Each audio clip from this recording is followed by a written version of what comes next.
안녕하세요. 저는 서울에 살고 있는 40대 주부예요. 어디에서도 보고 들을 수 없는 희한한 이야기가 우리 주변에 참 많더군요. 같이 울고 욕하고 웃으면서 자주 보고 있는데 이렇게 제 사연도 보내게 되었네요. 저는 어릴 때부터 유복한 집안에서 무남동녀 딸로 컸어요. 여기까지 들으시면 아무 일도 겪지 않고 평탄하게 살아온 것 같으신가요? 물론 험한 일은 겪지 않고 행복하게 살아온 것은 인정해요. 그런데 말이죠. 저는 몇 년 전부터 한동안 인생에 큰 위기를 맞았습니다. 그것은 바로 사람들의 시기와 질투로 인해 큰 사건을 당했기 때문이죠. 지금도 그때를 생각하면 너무 무섭습니다. 자, 그럼 어떤 사연인지 이제부터 이야기를 해보겠습니다. 제가 태어났을 때 아버지는 작은 식품회사를 창업한 지 몇 해 안 되셨다고 해요. 회사 이름은 두유식품이라고 하는데 여러분이 드시는 빵이나 빙수 같은 곳에 들어가는 달콤한 양꼬나 양갱 같은 것을 만드는 식품회사예요. 저희 아버지이자 두유식품 창업자 대표인 최 회장님은 누구보다 열심히 회사를 일구셨어요. 사람이 먹을 것을 만들 때에는 더욱 신경 쓰고 진심을 다해야 한다는 철학을 가진 분이셨죠. 창업하셨을 때부터 지금까지 국산 팥을 재료로 고집하고 있는 것만 보면 알 수 있어요. 이런 아버지의 열정으로 인해 회사는 날이 갈수록 매출액이 늘고 그 규모가 성장했어요. 저희 어머니는 좋은 집안에서 곱게 커온 부잣집 셋째 딸이셨다고 해요. 아버지와 결혼하고 한 번 유산을 겪고 그 후 어렵게 저를 임신하셔서 출산까지 하셨지만 그 이후에는 동생을 갖지 못하셨다고 하네요. 늘 몸이 약하셔서 아버지는 그런 어머니를 행여라도 다칠까 조심조심 참으로 아껴주셨던 가정적인 남자였어요. 어머니가 꽃을 좋아하시는 걸 알고 생일이나 결혼 기념일은 물론 아무 날도 아닌데 퇴근길에 꽃다발을 사서 어머니와 저에게 선물해 주셨어요. 아버지는 회사 일만 하느라 너무 바쁘셨지만 그렇게 저와 어머니를 아끼고 사랑해 주시는 아버지 덕분에 저는 화목한 집안에서 무럭무럭 자랄 수 있었습니다. 기업가로서 멋진 아버지를 보며 자란 저는 서울에 있는 한 대학교에 경영학과를 전공하기로 했습니다. 제가 능력을 쌓고 아버지를 보필하며 회사를 함께 키우면 좋겠다고 아버지는 늘 말씀하셨거든요. 막상 대학교에서 경영학을 전공해보니 제가 하고 싶은 일이 아니라는 생각이 들었지만 아버지의 기대를 뿌리칠 수 없어서 졸업 후에도 아버지 회사에서 일을 하게 되었습니다. 역시 사업은 아무나 하는 것이 아니더군요. 제가 회사에서 지켜보니 아버지는 늘 회사를 위한 새로운 아이디어로 골몰하셨습니다. 뿐만 아니라 회사 직원들을 대할 때도 진심이셨어요. 요즘 마트에서 계란이나 김치 등 제품을 관리하거나 제조한 담당자의 얼굴이나 이름이 새겨진 것을 흔히들 보시죠. 하지만 그 당시 업계에서는 거의 최초로 이 제품 실명제를 도입하셨답니다. 그리고 생산 공장에서 제품의 이물질이나 하자를 발견한 직원에게는 상품권을 지급하는 포상제도를 시작했어요. 이렇게 품질 관리에도 심혈을 기울이니 우리 회사 제품이 잘 되지 않을 수가 없었습니다. 대단한 아버지의 사업 능력을 겨우 배워가며 회사를 다니던 중에 저는 외가댁 어른이 소개해주는 남자와 소개팅을 하게 되었어요. 대학교에 다닐 때 미팅이나 소개팅도 몇 번 해봤지만 몇 번 데이트 끝에 늘 제가 남자를 찾았어요. 제 눈이 너무 높았는지 마음에 찬 남자가 없었기 때문에 당시 변변한 남자친구가 없었으니 친척분이 나서서 중매를 해주신 거예요. 토요일 점심때 워커힐 호텔 라운지 카페에 갔어요. 그때 창가 자리에 앉아있던 하얀 셔츠가 잘 어울리는 남자, 제 남편이 된 선호 씨가 나와 있었습니다. 저를 보자 싱긋 웃으며 의자를 빼주는 매너까지 갖춘 사람이었어요. 사실 첫인상에 이미 저는 호감이 생겼지만 말을 하다 보니 이 사람 너무 괜찮아 보이는 거예요. 선호 씨는 건축회사를 운영하고 있는 사람으로 주로 건축미가 뛰어난 독특하고 예술적인 식당이나 회사 건물, 펜션 같은 건축을 해왔다고 설명했어요. 이런 일을 하는 사람을 만나본 적은 처음이었지만 얘기만 들어도 너무 멋있잖아요. 그리고 선호 씨네 아버님은 굉장히 부동산 자산가라고 이야기를 듣고 나갔거든요. 선자리에 나오기 전에는 너무 부유한 집 자제분이라 머리가 벗겨진 나이 많은 남자가 나오는 거 아닌가 걱정했는데 웬일이에요. 머리숱도 풍성했어요. 그리고 외모는 젊어 보였지만 저보다 8살이 많았습니다. 이렇게 만난 우리는 1년간의 연애를 했고 선호 씨의 프로포즈를 받고 나서 결혼 준비를 하게 되었습니다. 선호 씨의 어머님은 몇 해 전에 지병으로 세상을 떠나셨다고 들었어요. 그래서 혼자 사시는 시아버지께 인사를 드리러 본가에 가게 되었어요. 선우 씨의 본가는 평창동에 있는 저택이었어요. 우리 집은 쭉 청담동에서 살았기 때문에 평창동만의 전혀 다른 분위기가 참 멋있었습니다. 선우 씨의 집은 북악산이 그림처럼 보이는 넓은 마당이 딸린 3층 집이었어요. 몇천억의 부동산 자산가라고 하시더니 집도 보통이 아니었습니다. 집 응접실에서 도우미분이 주신 과일과 차를 맛있게 먹고 있을 때 아버님이 오셨어요. 만나서 반갑구나. 네가 최간의 댁 외동딸 선미구나. 아버님 처음 뵙겠습니다. 연세가 80이 다 된 고령임에도 건강하고 활기차 보이셨습니다. 시아버님은 엄격한 분이라고 선호 씨를 통해 들어서 뵙기 전에 조금 긴장하고 있었지만 저희 집안 어르신끼리 서로 아는 사이시고 또 저를 마음에 들어 하시는 것 같아서 우리는 화기애애하게 대화를 이어나갔죠. 우리 선호가 내 아들놈 중에 둘째야.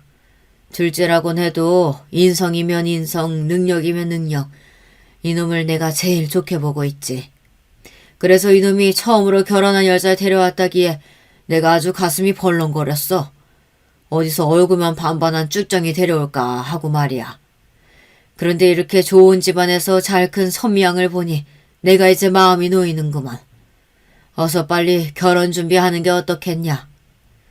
그때 우아한 홈드레스를 입은 30대의 여성분이 식당에 음식을 차려놨으니 다이닝룸으로 오시라고 아버님과 우리를 부르는 겁니다.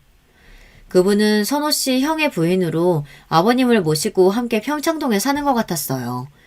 식사하는 도중에 형님은 계속 저를 살펴보며 아버님 말씀에 무조건 내내하며 아주 순종적인 모습이었습니다. 형님께서 집안 관리를 잘 하시는가 봐요. 원목 루바로 새겨진 정갈한 벽과 천장이 참 예쁜 다이닝룸이네요. 저는 친해지고 싶은 마음에 형님께 먼저 말을 걸었습니다. 어머, 기업가 집안이라더니 알아보는군요. 인테리어 안목이 좀 있는 아가씨네요. 형님은 표정이 활짝 펴서는 집안의 이곳저곳 인테리어에 했던 이야기를 늘어놓았습니다. 참으로 칭찬을 좋아하는 분 같았어요. 그래, 첫째는 아직 집에 안 온 게냐? 내가 우리 선호 짝이 될 처자가 인사 올 테니 일찍 귀가하라고 말해주지 않았느냐? 아버님 심기에 형님은 난처한 듯 고개를 수그리고는 말했습니다. 아, 지금 투자하는 제주도 리조트 부지가 말이 많더라고요. 아버님, 요즘 그이가 일을 너무 열심히 해서 걱정이에요. 열심히는 무슨. 그렇게 돈도 날리고 했으면 이제 집안 망신 그만 시키고 마음 잡을 때도 됐지. 어딘지 어서 전화해보지 않고. 아버님 최근에 형님은 서둘러 나가서 전화를 했습니다. 선호 씨에게 나중에 들은 얘기로는 아버님은 맏아들을 탐탁지 않아 했습니다. 그도 그럴 것이 학창시절부터 잦은 사고를 치느라 물어준 합의금을 다 합치면 2억은 좋게 될 거라고 하네요. 공부도 못하고 성실하지 못한 천성 탓에 마땅한 직업 없이 게임과 도박 등을 하며 청년 시절을 보냈기에 장남임에도 불구하고 아버님 눈밖에 났다고 합니다. 집안끼리 선을 보고는 지금의 형님과 결혼한 지는 8년 정도 되었는데 지금은 아버님이 하시는 부동산 투자회사 이사 직함으로 사업을 돕고 있다고 합니다. 하지만 그 자리를 차지하고만 있을 뿐 그다지 사업 수완이 좋거나 능력이 있는 것 같아 보이지는 않았어요. 그런 남편 때문에 형님은 늘 아버님 눈치를 보고 비위를 맞추기 일쑤였습니다. 하지만 그렇게 아버님 앞에서 설설 기는 이유가 아버님에 대한 효심 때문일까요? 아니죠. 아버님 재산을 물려받으려는 속셈이겠죠. 얼마 지나지 않아 선우 씨의 형님인 시아주버님이 귀가하셨습니다. 아, 들어간다고 말했는데 왜 이렇게 전화하고 난리야. 아버님, 저 왔어요. 선우가 이제 결혼한다더니 진짜네. 아버지가 이뻐하는 진짜 아들이 며느리 데려와서 좋으시겠어요. 술에 얼큰하게 취해서는 능글맞게 웃으시는 시아주버님은 말씀하셨습니다. 앞으로 우리 집 사람들을 만날 자리인데 술을 먹고 온 게냐? 내가 일찍 들어오라고 일렀거늘. 에휴. 네네, 제가 죽을 죄를 지었네요. 아이고, 제수씨 반갑습니다. 나 선호 형 되는 사람이에요. 앞으로 잘 지내보시죠. 그런데 당신 괜찮겠어? 재수 씨네 아버지가 알만한 회사 대표라면서 빵빵한 친정도서 든든하겠네. 아버지가 나보다 선우를 이뻐하는데 이제는 당신보다 재수 씨를 또 이뻐하시면 우리는 낙동강 오리알 신세 되겠구만. 시아버지는 아주 언짢은 표정으로 시아주버님 등을 때리시고서는 조용히 하고 그냥 네 방으로 올라가라고 쫓으셨습니다. 우리 친정은 단란한 새가족이지만 기분 나쁜 언행을 조심하고 화목하게 지내는 분위기인데 선우 씨네 집안은 사뭇 달랐습니다. 사남의 다복한 집안이지만 벌써부터 시아주버님의 형님까지 뭔가 복잡한 사연과 감정들이 뒤엉켜 있음을 느낄 수 있었어요. 이 집안에서 정상적인 사람은 선호 씨와 시아버님 두 분뿐인 것 같았습니다. 이제 선호 씨의 동생과 그의 처인 동서들 이야기입니다. 이 사람들을 처음 보게 된 것은 한 달 뒤에 한정식 집에서 열린 가족 모임에서였습니다. 가장 먼저 눈에 띈 사람은 셋째 아들, 그러니까 선호 씨의 바로 밑에 동생의 처였습니다. 키가 170cm는 훌쩍 넘고 서구적인 문매를 가진 화려한 미인이었어요. 그녀는 새빨간 머메이드 드레스를 입고 있었어요.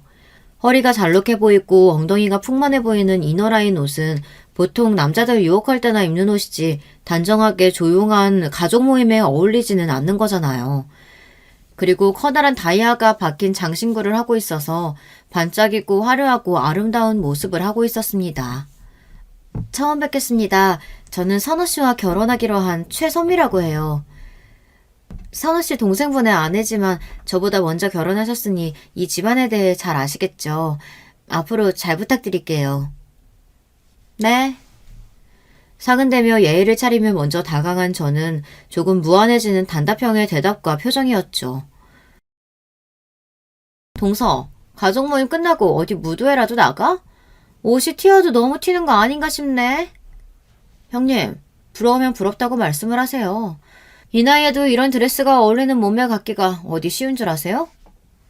아, 미스코리아 대구 출신이다 이거지? 아휴, 10년도 더 된 미스코리아 얘기 언제까지 할 거야? 누가 몸매 얘기하는 거겠어? 난 그저 동서 옷이 격식에 맞지 않는다는 지적을 하는 것뿐이라고. 재수씨, 앞으로 우리 선미씨 잘 부탁드려요. 잘 부탁드릴 사람은 우리 그이랑 저죠.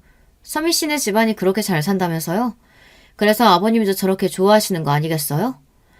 처음으로 당신 눈에 차는 며느리 보실 생각에 말이에요.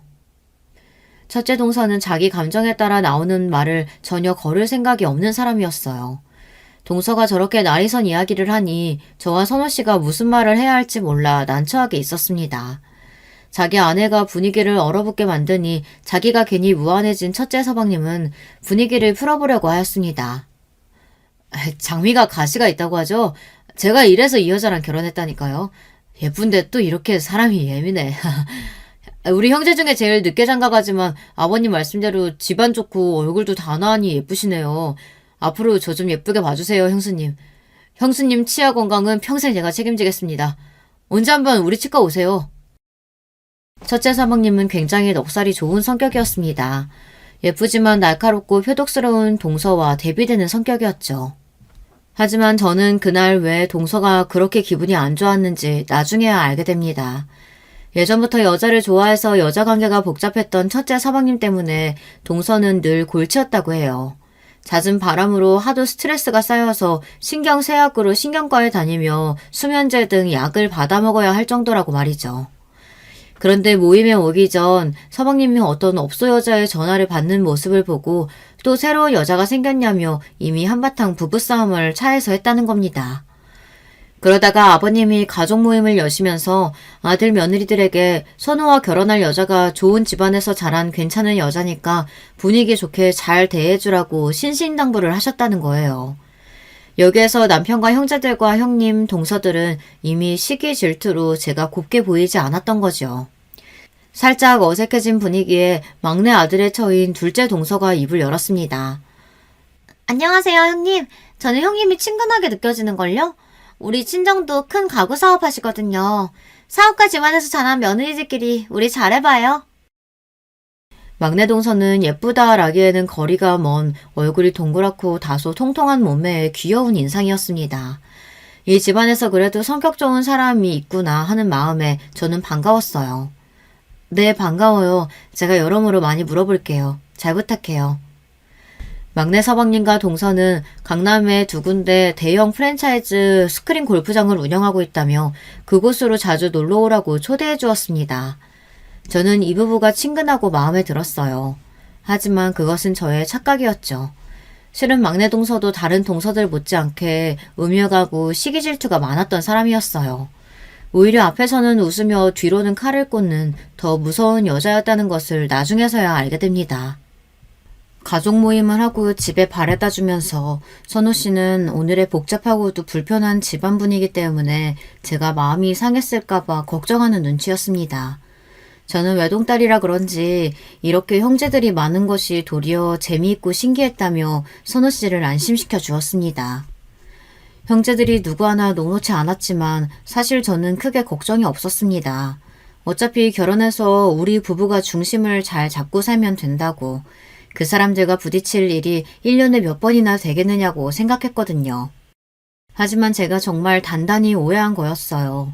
그 음흉한 사람들이 제 인생에 먹구름을 들이우고 눈물 짓게 만들 줄 이때는 미처 몰랐으니까요. 우리는 성대하게 결혼식을 치르고 행복한 결혼 생활을 하게 되었습니다. 아버지는 제가 자녀도 가져야 되는 몸이니 당분간 회사를 그만두고 집에서 편히 쉬었으면 하셨습니다. 저도 아버지 회사 경영에 크게 뜻이 없었던 때라서 아버지 뜻에 따라 여유로운 신혼을 즐기고 있었죠. 하지만 그 행복은 그리 오래가지 않았어요. 아버지 회사에 큰 문제들이 생기기 시작했거든요. 그 당시 국내 내수 경기가 좋지 않아 판매량이 급감한 데다가 값이 싼 중국산 파츠를 이용한 업체들이 우후죽순으로 생겼던 겁니다. 게다가 납품해오던 대형 프랜차이즈 제과업체에서 저가의 앙금을 공수하라며 강요를 해서 대표인 아버지가 이를 거부하자 영업을 방해하기까지 했어요. 이런 아버지의 경영 철학에 대해 임원들 일부는 회사 경제력이 떨어진다면서 아버지의 뜻에 반대하는 등 회사 내부 분위기도 좋지 않았죠. 그런데 엎친 데 덮친 격으로 뜻하지 않은 사고가 생겨버렸어요. 회사 공장이 있는 김포시에서 우리 제품에서 이물질이 발견되었다는 민원 신고가 하루가 멀다 하고 여러 차례 들어왔다는 거예요. 그 민원인 말로는 철수세미, 부스러기, 곤충알 같은 이런 이물질을 얘기했다고 하는데 공정상 그런 것들이 실수로라도 들어갈 가능성이 없거든요. 너무 억울했지만 김포시청은 식품위생법 위반으로 행정처분 통지서를 회사로 보내왔습니다. 회사에서는 행정사를 고용해서 이를 대응하라고 지시했고 보통 길어야 1개월 이내에 영업정지가 나올 거라고 예상했습니다. 하지만 결과는 전혀 달랐어요. 이례적으로 2개월의 영업정지를 당한 것이에요. 영업정지가 회사에서 얼마나 큰일이냐면요. 단지 장사를 못하는 것뿐만 아니라 은행 등에서 빌린 돈을 갚아야 한다며 동시다발적으로 자금 줄이 끊기게 되는 것입니다. 아버지는 당신의 삶 그 자체였던 회사를 지키기 위해 동분서주하며 자금을 구하고 문제를 해결하려 애를 쓰셨습니다. 하지만 하늘도 무심하시죠. 결국 우리 회사는 자금 회수의 압박을 견디지 못하고 파산하게 되었습니다. 청천벽력 같은 이 소식을 듣고 저는 바로 친정으로 달려갔습니다. 이미 우리 청담동 빌라는 온 곳이 빨간 경매 딱지가 붙어 있었어요. 엄마는 이 믿을 수 없는 현실에 소파에 앉아 멍하니 계셨고 아버지는 제 얼굴도 제대로 못 보시고 혼자 계속 중얼거리셨어요. 이럴 리가 없어. 우리 회사가 이렇게 한순간에 무너질 리가. 부모님의 심정을, 그 좌절감과 상실감을 어떤 말로 설명할 수 있을까요? 집이 경매에 넘어간 상황이었기 때문에 저는 부모님을 두고 올 수가 없었습니다. 신혼집에 부모님을 모시고 온 저는 전복죽과 잣죽을 쓰고 있었습니다. 기력이 허해진 두 분이 좋아하시는 음식이었거든요. 울음이 새어나올까봐 혼자 눈물을 참아가며 죽을 만들고 있는데 저 연락을 받고 헐레벌떡 들어온 남편이 들어와서 저를 꼭 안아주었습니다. 저는 남편의 품에서 정말 목 놓아 울었어요. 남편은 우리 친정이 이렇게 된 상황에서도 변치 않는 마음을 보여주었어요. 아니, 오히려 저보다 더 우리 부모님을 살피고 걱정해주는 사람이었습니다. 이런 사람과 결혼할 수 있어서 얼마나 다행일까요? 그런데 이런 좋은 남편의 식구들은 전혀 그렇지 못했습니다. 시아버님은 우리 친정 소식을 들으셨는지 다음날 우리 부부를 본가에 부르셨어요. 시댁에 도착해보니 이미 시아주버님부터 막내 동생까지 그들의 부인인 형님과 동서들 모두가 와 있었습니다. 둘째 며느라, 네가 상심이 크겠구나. 사실 회사가 부도나기 전에 내가 아는 은행장들에게 어음 만기 늦춰달라고 부탁을 했건만 부족했던 모양이다. 미안하다. 내가 도움이 되어주었어야 하는데. 혹시 나중에라도 최 회장이 자금 필요하면 언제든 내게 알려주겠니? 사돈 성격에 내가 빌려준다고 한들 받지 않겠다마는 우리가 어디 남이냐. 아버지 사업이 망하고 주변에는 온통 등 돌리는 사람들 뿐이었습니다. 그런데 이렇게 시아버지께서는 위로해 주시고 진심으로 도와주시려고 하다니 너무 감사해서 말없이 눈물만 흘렀습니다. 서재에서 나와보니 동서들끼리 우리 친정 이야기를 이미 한참 하고 있던 모양이었어요. 동서들의 가벼운 웃음소리가 들리는 듯 했고 그들끼리 하는 이야기를 듣게 되었습니다. 혼자 그렇게 고고한 척 잘난 척 다 할 때 내가 알아봤어. 이제 그 잘난 친정이 그 지경이 됐으니 둘째 형님 얼굴이 어떨지 궁금해서 견딜 수가 없어서 한 달이면 달려왔어요. 아니 회사가 그렇게 크다면서 고작 민원 때문에 그렇게까지 될 수가 있는 거야? 애초에 불실 기업이었던 거 아니냐고.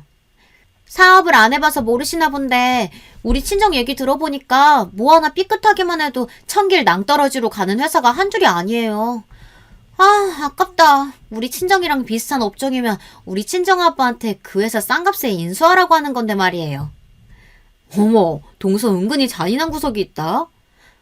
아니, 형님 혼자 도덕적인 척 하시는 거예요? 누가 민원 제일 많이 넣었는데요. 그때 제가 들어온 것을 눈치챈 형님이 둘째 동서의 말을 급하게 끊었습니다. 동서 왔구나. 친정 얘기 들었어. 아니 어쩌다가 그렇게 된 거래. 이제 회사가 영 일어날 가망은 없는 거고? 형님은 빙긋이 웃으면서 저에게 물어봤습니다. 형님, 회사가 부도났는데 무슨 수로 일어나겠어요? 그나저나 둘째 형님 괜찮으시겠어요? 친정 돈 한 푼 없이 어찌 지내실 거예요? 아, 길거리에서 구걸이라도 하면 되지 않겠어요? 맞네. 둘째 형님이 노래 잘 부르시잖아요. 길거리에서 노래 부르면서 돈 거두면 꽤 모이지 않겠어요?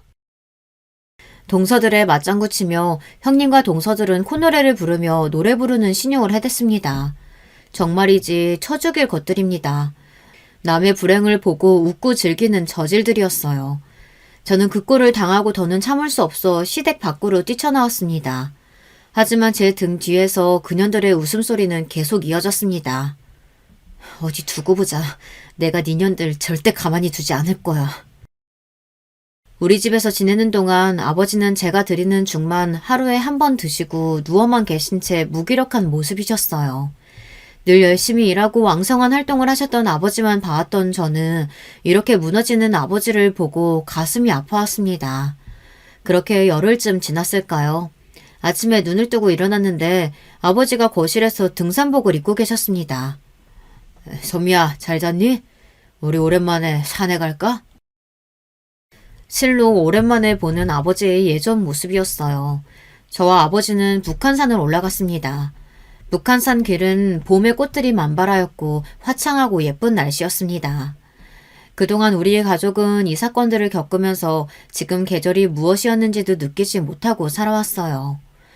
별다른 말씀 없이 헉헉대는 숨소리만 내며 아버지는 산을 오르셨고 우리는 이후 정상에 도착하고 서울 시내 전경을 보고 있었습니다. 그렇게 몇 분이 흐른 뒤 아버지가 입을 여섰어요. 나는 우리 두육식품을 이렇게 보낼 수 없을 것 같구나. 아빠, 다시 일어나 보려고 한다. 어렵겠지만 네가 날 도와준다면 참 고맙겠구나. 이렇게 용기를 내고 다시 힘을 내어주시는 아버지가 저는 너무 고맙고 감사했죠. 그날부터 아버지는 새벽에 나가서 밤늦도록 회사 일에 분주했습니다. 저도 그런 아버지를 도와 열심히 이런저런 일을 했습니다. 제일 먼저 했던 일은 우리가 당했던 억울한 민원에 대해 조사하는 것이었어요. 민원에 대해 인정할 수 없다며 김포시청 담당 공무원을 여러 번이고 찾아가서 해당 민원 보고서를 보여달라고 부탁드렸습니다. 결국에는 공무원도 민원 보고서를 보여주고 말았습니다. 그런데 말이에요. 보고서에는 제가 아는 사람들의 이름이 있었어요. 그 민원을 넣은 자들은 바로 시댁 형님과 동서들이었던 거예요. 저희 아버지에게 시댁 형님과 동서들이 우리 회사를 망하게 하려고 악성 민원을 넣었고 또 시댁에서 이들의 대화했던 내용을 모두 낱낱이 얘기 드렸습니다. 이런 천일공노한 인간들이 있단 말이냐? 고작 너를 질투하는 마음 하나 때문에 회사를 그렇게 만들었다는 게 믿을 수가 없구나. 우리가 고용한 행정사도 너희 동서가 돈으로 매수했다니 악마 같은 것들 아니냐? 게다가 내 귀한 딸 자식을 그렇게 조롱하고 욕을 보였다니 그들 절대 가만둘 수가 없다. 이보다 더한 꼴을 당하게 만들 것이야. 아버지는 그들이 한 짓에 크게 분노하시고 후일에 꼭 대갚아줄 것을 결심하셨습니다. 그러기 위해서는 먼저 우리 식품회사를 다시 일으켜야만 했죠. 아버지와 저는 우리와 거래했던 팥 재배 농장주들 한 분 한 분을 만나면서 우리 회사에 납품해줄 것을 부탁드렸습니다. 5년, 길게는 20년간 좋은 거래 관계를 하셨던 분들이기에 우리 아버지만 믿고 다른 곳이 아닌 우리 회사에 납품해줄 것을 약속해 주셨습니다. 그리고 예전에 일했던 직원들 중 반 이상의 분들은 회사가 정상 경영이 될 때까지 최소한의 임금만 받으시고 나중에 잘 되면 큰 보너스를 주면 된다고 말씀하시며 함께 일하겠다고 공장을 찾아오셨습니다. 아버지는 그동안 내가 헛살지 않았구나 하고 감사해 하시면서 여러 주변 분들의 도움으로 회사를 조금씩 복구하고 계셨습니다. 그리고 저도 그런 아버지와 함께 뛰며 우리 회사를 다시 일으킬 일에 전념했어요. 무엇보다 저는 우리를 망하게 하고 괴롭히던 그 시댁 형님 동서들에게 꼭 복수를 해야만 했거든요. 아버지는 질 좋은 국산 팥을 재료로 고집하는 한편 새로운 입맛을 공략하기 위해 신제품 출시에도 아낌없는 지원을 하셨습니다. 그래서 한 대학교의 식품학과와 제휴하여 신제품 연구를 통해서 전보다 훨씬 맛있고 질 좋은 앙금과 즙 등을 출시할 수 있게 되었어요. 소비자의 반응은 뜨거워서 다소 비싼 가격임에도 불구하고 온라인 쇼핑 주문이 폭주하기 시작했습니다.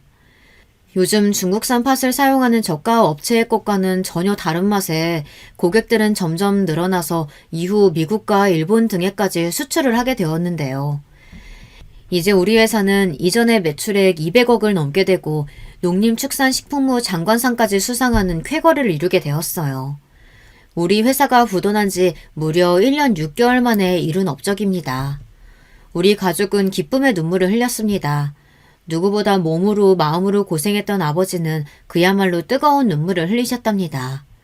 다시 일어서기까지는 술 한 방울 입에 대지 않겠다고 선언하셨던 아버지는 그날 최고급 와인을 함께 마시며 저희에게 말씀하셨습니다.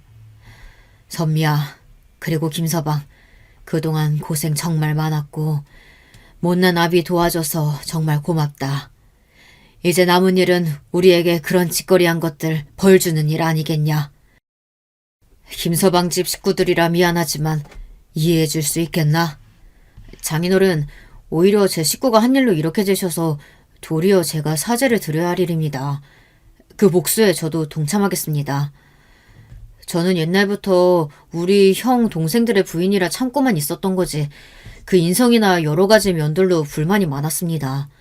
게다가 우리 와이프한테 그런 말까지 하다니 그때 당장 찾아가서 그 여자들에게 욕을 해주고 선미 씨 앞에 무릎 꿇게 하고 싶었는데 선미가 나중에 크게 대갚아준다고 저를 말려서 오늘 이날까지 기다리고 있었어요. 이렇게 우리 세 사람은 드디어 복수를 시작하게 되었습니다. 첫 번째 복수의 대상은 큰형님이었습니다.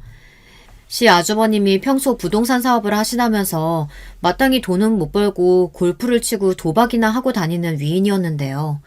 그래서 시 아주버님이 잘 다니는 골프장에 이미 포섭한 직원 한 명을 보내 시 아주버님과 친해지도록 만들었습니다. 그 직원은 말주변이 아주 좋고 눈치가 빠른 사람으로 상대방 기분과 비위를 아주 잘 맞추는 능력 있는 친구였기에 얼마 뒤 시 아주버님은 그 직원과 아주 친해지고 마음을 터놓는 사이가 되었죠. 그리고 우리는 미리 받은 적이 있는 국내의 불법 사설 도박장으로 시 아주버님을 유인하도록 직원에게 시켰습니다. 평소 도박을 좋아하시는 시 아주버님은 직원과 몇 번 다니더니 이내 불법 도박에 빠져들었습니다. 이제는 자기가 나서서 같이 가자고 직원을 조를 정도가 됐어요. 하루 도박장에서 시아버님이 잃은 돈은 1,000만 원이 넘었습니다. 그렇게 돈을 잃는데도 시아주버님은 무엇이 그렇게 좋은지 주말마다 가던 횟수가 3일에 한 번, 2일에 한 번씩 더 자주 불법 도박장에 드나들었습니다. 그리고 이 일로 인해 형님과 자주 다투는 모양이었어요. 형님은 어느 날 저에게 전화를 해서 하소연을 했습니다. 남편이 한동안 잠잠하더니만 다시 도박 귀신이 붙은 모양이야. 무슨 방법이 없을까? 동서가 서방님한테 우리 남편 좀 말려보라고 부탁 좀 해봐. 그래도 똑똑한 둘째 동생 말은 듣는 사람인데.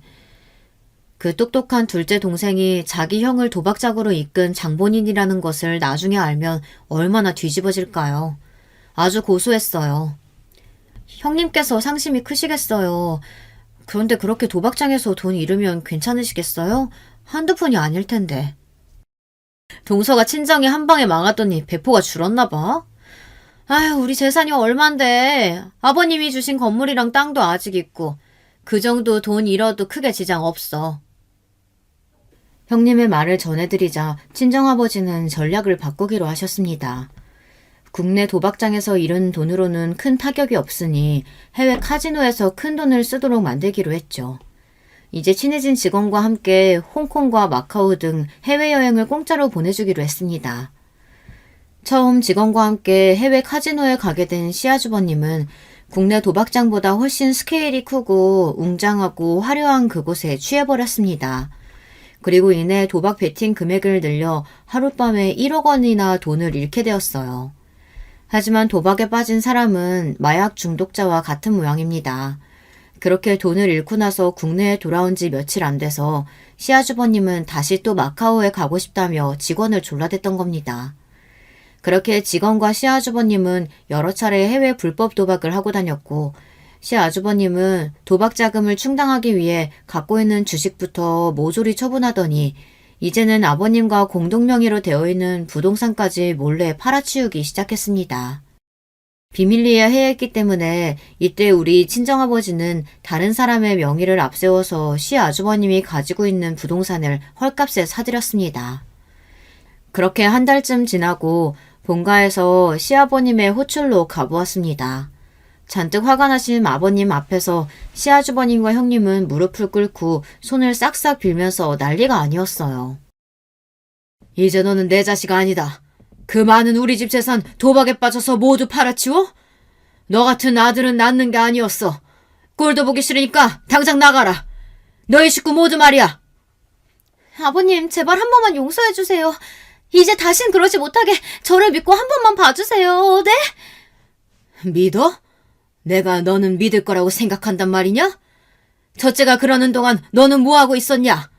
너도 백화점이나 다니면서 몇 천만 원씩 써대며 살았던 거 내가 모를 줄 아냐? 다 필요 없다. 앞으로 이 집에 발 붙일 생각은 하지도 마. 그렇게 시아버님은 서재로 들어가 버리셨어요. 형님과 시아주버님은 우리 부부에게 와서 사정사정 하셨습니다. 도와달라고요. 아무 잘못도 없이 우리 친정회사가 망했을 때 형님 뭐라고 말씀하셨어요? 구걸이라도 하면서 지내라면서요. 이제 형님도 거지처럼 구걸하면서 사시면 되겠네요. 형님은 그런 저에게 자존심을 세우며 뭐라고 얼마나 욕을 하던지요. 하지만 전 그 여자를 무시하고 남편과 시댁을 나왔습니다. 그 후로 형님대는 시댁에서 쫓겨나서 변두리 지역의 빌라로 이사를 가서 겨우 입에 풀칠이나 하며 산다고 들었습니다. 제 손으로 돈 한 푼 벌어본 적 없는 그 부부가 펑펑 쓰고 사치하던 씀씀이를 버리지 못해서 아직도 한 번씩 돈을 빌려달라며 연락을 해오고 있습니다. 그럴 때마다 저는 형님이 제게 했던 모욕 그 이상의 말을 하며 푼돈 10만 원, 가끔은 100만 원씩 빌려주고 있답니다. 이렇게 형님에 대한 복수는 끝이 났어요. 그 다음 대상은 첫째 동서입니다. 첫째 동서에게는 아들 둘이 있었는데요. 그중 막내 아들은 정말 망나니 같았죠. 욕설과 폭력을 일삼는 비행 청소년이었는데 어릴 때부터 친구들을 폭행하고 다니는 모양이었어요. 하지만 돈으로 합의를 하며 반성도 제대로 하지 않고 살았던 것 같아요. 그러던 어느 날 이 막내 아들이 연예기획사에서 아이돌 가수로 데뷔하게 된 거예요. 첫째 동서는 자신의 미모나 미스코리아 과거에 더해서 막내 아들 자랑까지 덧붙여서 동네방네에 소문을 내고 다니고 있다고 전해 들었습니다. 친정 아버지는 평소 알고 지내는 기자분이 있으셨습니다. 그 기자분을 만나서 좋은 연예계 뉴스거리를 줄 테니 대서특필을 해줄 수 있는지 물어보았습니다. 특종 기사가 있다고 하는데 거절할 리가 있을까요? 그 기자는 동선의 막내 아들의 학창시절 학교폭력 이력과 그로 인해 피해를 입은 학생들에 대한 인터뷰를 신문 1면에 실어 내보냈습니다. 그 아들은 부모들의 전폭적인 지지와 백으로 기획사에서도 밀어주는 잘나가는 신인 아이돌이었는데 이 기사 한 방으로 바로 이미지가 아주 나빠지게 되었죠. 아니, 꾸며낸 가짜 이미지에서 그 학폭 아이돌의 인성과 실제의 모습이 드러나게 된 것이죠. 수많은 기사와 보도를 통해 막내 아들의 실체가 드러나자 온통 욕을 들어먹고 외출도 할 수 없게 된 동서가 처음 기사를 내보낸 기자를 수소문했던 모양입니다. 그리고 그 기자가 우리 친정아버지를 통해 사실을 알게 되었다며 우리 친정집에 와서 행패를 부리기 시작했습니다. 아니, 우리 잘나가는 아들한테 똥을 뿌려도 무슨지. 이게 무슨 심보야? 당신들이 사람이야?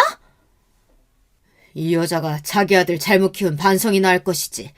여기가 어딘 줄 알고 행패를 부려? 경찰서에 끌려가고 싶어? 제발요, 사돈 어르신. 우리가 무슨 원수진 것도 아닌데 이렇게까지 하신답니까?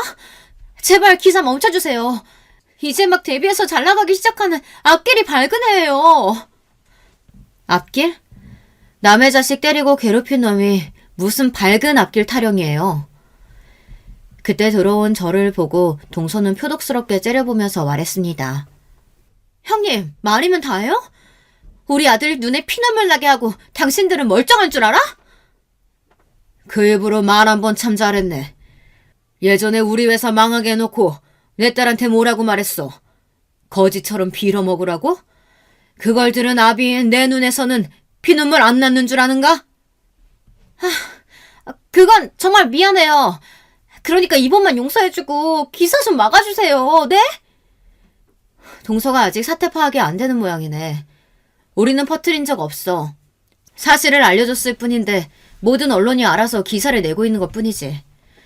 그러게 아들 바르게 잘 키웠어야지. 남의 귀한 자식들 괴롭혔을 때 혼도 내고 말이야. 대충 돈으로 무마시키고 살아온 당신들 잘못으로 귀한 아들이 그 지경 됐다는 걸 아직도 모른단 말이야? 그런데 이를 어쩌나? 우리는 이제 시작인데. 당신 아들한테 피해 입은 학생들이 어찌나 많은지 말이야. 그 피해 학부모들을 모아서 소송도 진행할 생각이야. 동서는 얼굴이 새파랗게 질려서 제발 용서해달라고 빌었지만 아버지와 저는 멈출 생각이 조금도 없습니다. 결국 동선의 막내 아들은 학폭으로 연예계에 발도 못 붙일 정도로 매장당하고 이 충격으로 우울증이 와서 정신과에 다니게 되었습니다. 한편 아들의 학교폭력 피해자들 모임은 단체 손해배상 소송을 진행해서 첫째 서방님네는 거의 모든 재산을 합의금을 마련하는 데 써야 했답니다. 그렇게 재산을 잃고 나니 동서는 자신의 미모를 가꾸기 위해 매일 드나들던 에스테틱이나 백화점에도 못 가고 서방님은 그 좋아하던 유흥업소에 다닐 돈도 없이 치과에서 일하기 바쁘다고 들었어요. 우리 친정에 못할 짓을 한 당사자들, 형님 그리고 첫째 동서까지 되갚아주고 나니 남은 사람은 막내 서방님의 처, 바로 막내 동서였습니다. 막내 동서는 사업을 하는 같은 친정을 둬서 반갑다며 제 앞에서는 사람 좋은 웃음을 지으며 친한 척했지만 사실 그 누구보다 저를 시기질투한 인물이었습니다. 그래서 우리 친정회사에 거짓 민원을 넣고 망하게 만들자고 제안한 사람도 행정사를 매수했던 사람도 바로 막내 동서였다고 첫째 동서를 통해 들었습니다. 그래서 친정아버지와 저는 막내 동서에게 가장 크게 복수하려고 마지막 복수의 대상으로 계획했습니다. 조사해보니 그 여자 친정인 가구회사가 문제가 많더구나. 쇼핑 홈페이지에 올려놓은 것과는 다른 저질의 값싼 중국제 가구를 소비자한테 판매하고 교환 제품 요구하면 잠적해버리질 않나. 카드보다 현금으로 결제하면 할인을 많이 해준다며 현금 결제 유도해서 매출액의 상당수를 탈세하고 있었어. 피해를 입은 소비자들은 아무리 소비자 보호원에 항의해도 담당 공무원한테 뇌물을 주고 입막음까지 하고 말이야. 그런 악덕 기업은 망하게 하는 것이 어렵지도 않을 뿐더러 같은 기업이민 내가 봐도 망해야 하는 것 같구나. 부실 기업인 가구회사를 위기에 빠뜨리는 것은 그리 어렵지 않았습니다. 우선 국세청에 가구회사의 탈세 정황 증거를 모아 탈세 신고를 했습니다. 너무나 명확한 증거와 100억이 넘는 탈세 규모에 놀란 국세청은 발빠르게 회사 세무조사에 들어갔습니다.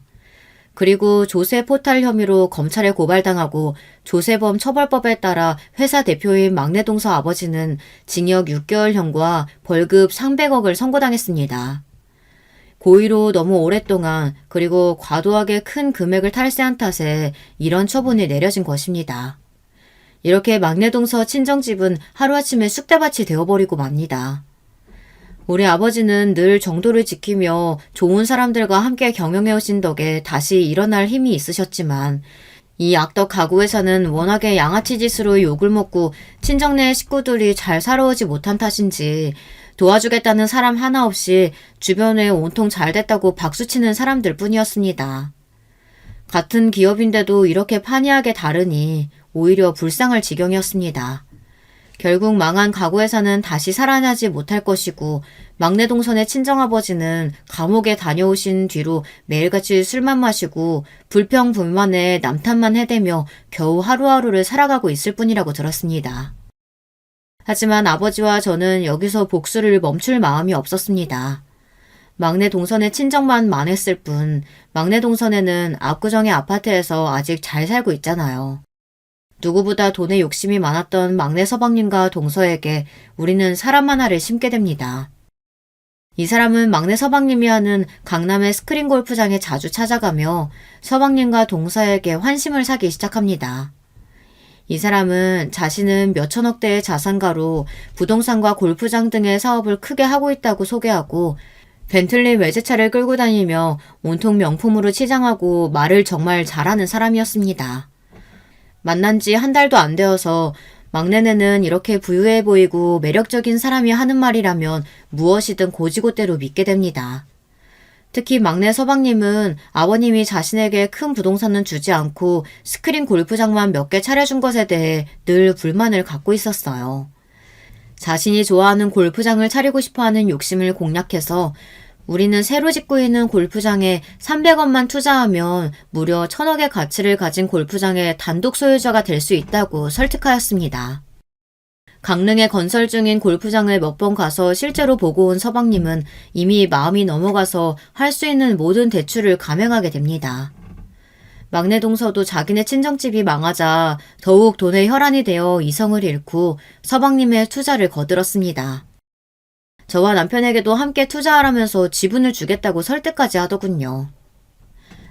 우리가 가족이니까 특별히 둘째 시아주버님네도 투자에 참여하게 해주는 거예요. 이미 첫째, 셋째 시아주버님네는 저렇게 망해버렸으니 뭐 투자할 돈도 없겠지만요. 우리랑 같이 투자하면 투자금을 3배 넘게 벌게 할 거라니까요. 우리 덕에 땡 잡은 줄 아세요. 저는 코웃음이 나왔습니다. 이 투자가 불행으로 가는 구렁텅이인 것도 모르고 있으니 말입니다. 막내 동선에는 가지고 있는 재산을 급히 처분했을 뿐만 아니라 시아버님이 증여해주신 집과 상가 등 모두를 담보로 100억이나 되는 대출을 받게 됩니다. 그렇게 과도하게 투자를 하고 골프장의 완공을 기다리던 막내 동선에는 어떻게 되었을까요? 여러분의 예상대로 이들은 이 골프장은 다른 사람의 소유였고 투자한 금액은 모두 사기꾼이 들고 잠적해버린 것을 나중에야 깨닫게 됩니다. 그날로 이 부부는 시댁에 와서 시아버지 바지가랑이에 매달려서 울고 불며 대출금을 대신 갚아달라며 조르고 있었습니다. 이 집 자식들은 사고는 자기들이 마음대로 쳐놓고서 뒷수습은 시아버지께 부탁드리는 것이 특기인 모양이에요. 하지만 우리 시아버님이 어떤 분이신가요? 난 너희 같은 것들에게 한 푼도 줄 수 없다. 이미 증여해준 세상까지 다 날린 마당에 무슨 낯으로 날 찾아온 게냐? 막내 너도 호적에서 파버릴 것이니 썩 나가! 시아버님도 도와주시지 않자 막내 동선에는 첫째 형님네부터 우리까지 모두에게 도와달라는 연락을 해왔습니다. 둘째 형님네밖에 없어요. 우리 그동안 사이 좋았잖아요. 한 번만 도와주세요. 네? 가능한 돈 빌려주시면 우리가... 동서, 연기 그만해. 나 다 알고 있어. 자기가 형님 첫째 동서랑 합심해서 우리 친정집 망하게 했던 거 말이야. 심지어 자기가 이 모든 일을 계획하고 주도했다며? 사람이 어떻게 그렇게 악랄할 수가 있어? 그래놓고 나한테 뭐라고 했어? 구걸하라며. 거지같이 말이야.